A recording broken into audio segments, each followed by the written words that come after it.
Ivyann was someplace outside of like British Columbia. I can't remember where she lived, on some island where she ice skated, and was very bright and very verbal. I wasn't allowed cartoons and I wasn't allowed candy or Forever. My mom was uber strict on it.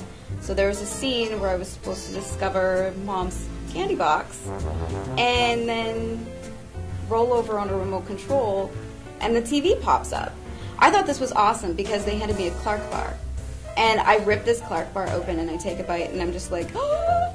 It was real. It was 100% real because I wasn't allowed. So I was like, okay. And now to this day, I'll go into the store and I'm like, oh, Clark bars. Oh gosh, Clark bars. But I remember freaking out because then I went to the bathroom and was like looking at my teeth and the chocolate was there and I'm like, oh, they're out of my teeth. She was right. I ate Clark bars.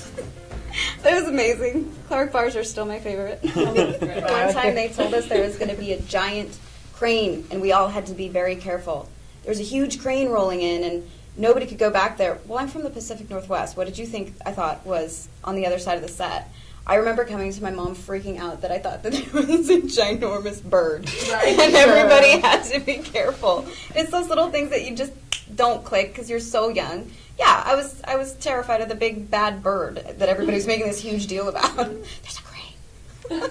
And they're pretty big on the beach where I'm from, so it's like if you get a giant crane, my God, that thing's going to pick your head off.